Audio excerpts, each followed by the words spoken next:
Alright, first off is going to be a 1977 Washington quarter that has been broad struck.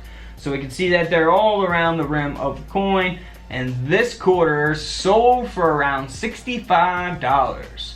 Not too bad. Now this coin here has been broad struck, multi-struck. Check that out. It's got the obverse wheel mark. That is pretty awesome. I absolutely love this quarter here. I mean, it's not super expensive, but the quarter did sell for around $95, so nearly a $100 quarter. Now here is something that you can always look for on any type of coin. Some of them are, you know, not always going to be this large. There can be really very small minor clips. This is a very large clip, and this coin has also been broad struck. So we got a couple different things going on here. This quarter here sold for over $50. Now here's a 1977 D mint mark. Now this coin sold for over $430. And I know it looks like a normal coin, especially if you guys are new to coin collecting, but the coin grading scale goes up to 70. This is graded by Pcgs at a mint state 67. So, you know, it's a very top grade, and that's what's going to give it its value, $400 for that quarter. Now here is a very awesome quarter, definitely my favorite one of the video. It's a 1977 D mint mark. Looks totally normal, like a regular 1977 quarter, right? However, this coin was struck on a silver clad planchet. So that is very, very, very rare. So this coin is not supposed to be silver. However, in 1976, for the Drummer Boy quarters, I just did a video on that. Check that video out. For the Drummer Boy quarters, they produced some of those quarters as 40% silver. So one of those planchets is what this 1977 design is actually struck on. So hopefully that's not confusing you. If you're confused, just put it in the comments below and I'll answer you. Just allow me a couple days to get the comments because I get thousands of comments. So I'll do my best to get to your comment. This coin weighs 5.7 grams and this quarter sold for over $4,900. Nearly a $5,000 quarter because the quarter was not supposed to be silver. However, it was struck on a silver planchet, the design. So wow, 5 grand. Now here is a 1977 no mint mark. Again, this is similar to the D mint mark that we looked at. The only reason it's valuable is because of its high grade of a mint state 67. Now this quarter, because of that grade, sold for over $200. Now here's just a regular off center. You know, you can look for different off centers on all kinds of different coins. This coin here sold for around $15, so nothing super valuable or anything. Now here is a 1977 quarter that was struck on a 5-cent planchet. So a quarter essentially struck on a Jefferson nickel planchet.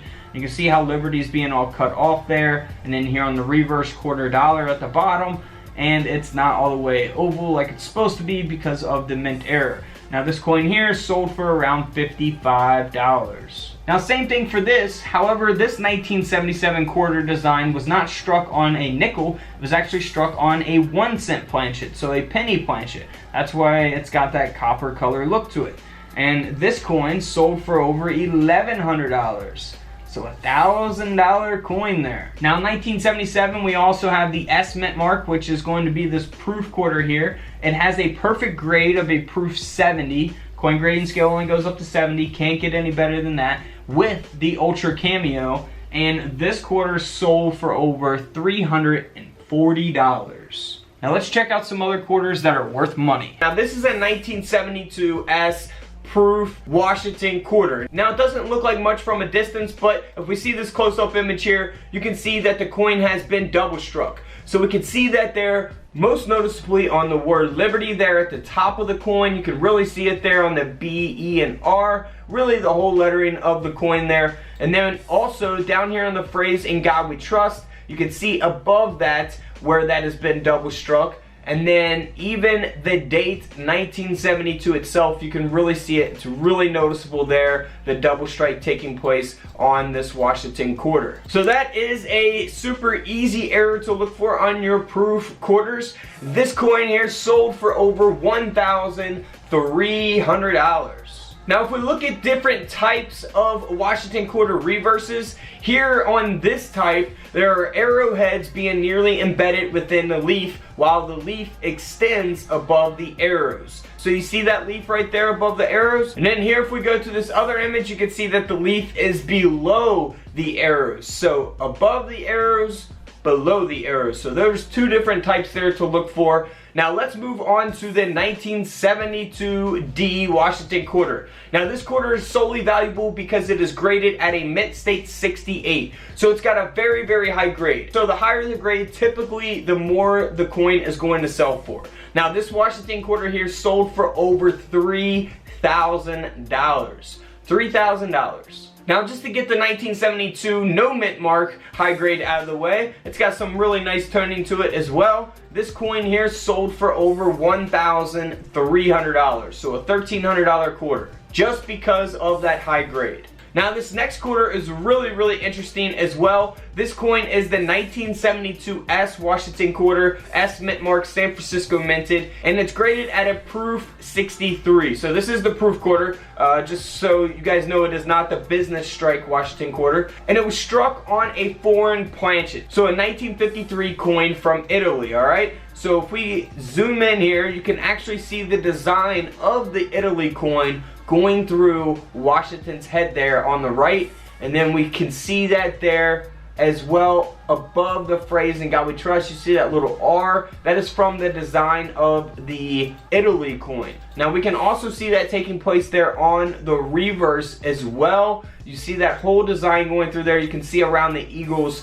head there, the design. So always be on the lookout for close-up stuff like this. Now if you want to see your coins really up close to see if you have things like this, I do have USB coin microscopes available on couchcollectibles.com. Link is down in the description of every single video. Now this quarter here sold for nearly $3,000. Next up is a 1972 S proof Washington Quarter. Now this quarter is solely valuable because of its high grade. It is graded at a proof 69 deep cameo. Like I said, the coin grading scale only goes up to 70, so a 69, really, really close to being a perfect graded coin. Now this coin here sold for a little over $200. First, on all of your 1970 quarters, you want to look for doubling on the front of the coin. This is a 1970D Denver minted Washington Quarter that has doubling on the front. So a double die obverse, DDO for short. Now it's doubling on the date. Also look for it in the lettering "In God We Trust" as well as the word Liberty. Here is that 1970D that has that doubling. Now it is graded at a mint state 65. If you're not familiar with coin grading, just go type in coin grading Couch Collectibles on YouTube and you will find my videos on that. Now this quarter here sold for over $2,800. That is amazing, $2,800. Moving on to a 1970D, you want to look for doubling on the back of the quarter. You see doubling really there on the U and on the leaves above that. So want to look for doubling on the reverse of this quarter, on the lettering as well as on the leaves. And then here is that quarter that has that doubling. And this 1970D Washington Quarter sold for over $260. Also, for the 1971 Washington Quarter, you want to look for doubling on the reverse as well. You can see that doubling on the lettering United States. You really see it there on the first S there. You can really see it on the left side of the screen. Now here is an example of a 1971 double die reverse. And this one does have a high grade of a mint state 65, graded by Pcgs, with that double die reverse. And this quarter here sold for over $8,800. Ooh, one of my favorite quarters ever. If you guys ever find these, you definitely always want to search for errors. They are the Bicentennial Quarters. You see them from 1776 to 1976. That is the Bicentennial Quarter. Now they actually produced these in 1975 and 1976, but you only see the 1976 on the quarter. But you want to look for doubling on the obverse of the coin, so the front of the coin. You see the doubling there on Liberty, the LI, the TY there. So very good example. If you want to see your coins up close like that, get a USB coin microscope. Link in the comments below. Here's a 1976 quarter graded by Pcgs at a mint state 62. It has that doubling on the front of the coin, the double die obverse. And this Bicentennial Quarter sold for over $800. Alright guys, don't forget to subscribe in the middle, check out the videos to the left of me, and until tomorrow, I'll see you on the comment section below. This is Couch Collectibles, and this is where I disappear.